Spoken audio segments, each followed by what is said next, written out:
Je vous le disais en titre, c'est une étude scientifique qui va faire date. Pour la première fois, des chercheurs ont démontré que la consommation d'aliments génétiquement modifiés était dangereuse pour l'organisme. Certes, l'expérience a été menée sur des rats, mais cela prouve que les dangers des OGM ont sans doute été sous-estimés. Regardez l'enquête de Servan Adron et Axel Cario. Une tumeur énorme en moins d'un an. Les résultats de cette étude sur les rats sont bien au-delà de ce que les chercheurs avaient imaginé. Ça nous a impressionné parce qu'on a eu des tumeurs de plus de 25% du poids du corps. Et donc c'est colossal, 25% du poids du corps. Pendant 2 ans, 200 rats, mâles et femelles, ont été nourris avec un maïs OGM, le NK603. Plusieurs groupes ont été mis en place. Un groupe témoin, nourri d'un maïs classique, et 3 autres groupes. Un nourri avec du maïs OGM, le deuxième avec du maïs OGM, cultivé comme souvent avec de l'herbicide, ici du Roundup. Et enfin, dernier groupe, avec du maïs non OGM, mais avec des traces de Roundup dans l'eau. Ces 3 groupes, sans exception, vont être frappés de tumeurs et de pathologies lourdes.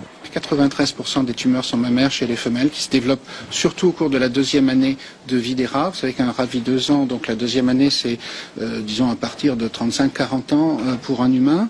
Et ensuite on observe des pathologies hépatiques et rénales qui les empêchent d'avoir une vie normale. Des maladies qui apparaissent très vite. Les tests réglementaires sont sur 3 mois. Et les vraiment gros troubles de pathologie, en particulier les morts de rats par tumeur, arrivent au 4e mois.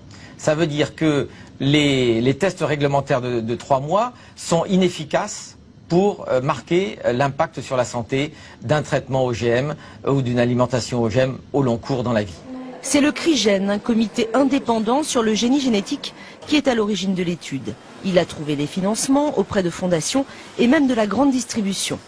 Sa présidente d'honneur, Corinne Lepage, ancienne ministre, se bat depuis plusieurs années pour une grande remise en question des OGM.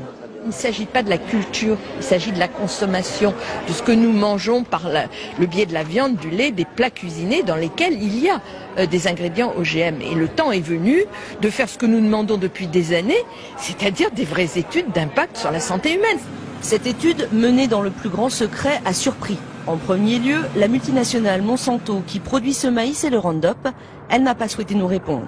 Les professionnels français des semences ne cachent pas, eux, leurs doutes. On est extrêmement surpris des résultats parce qu'on n'a jamais connu de résultats de ce type, donc on souhaite en savoir plus. Stéphane Le Foll, le ministre de l'Agriculture, a saisi cet après-midi l'Agence nationale de sécurité sanitaire. Il demande que soient revus tous les protocoles d'homologation en France, mais aussi en Europe.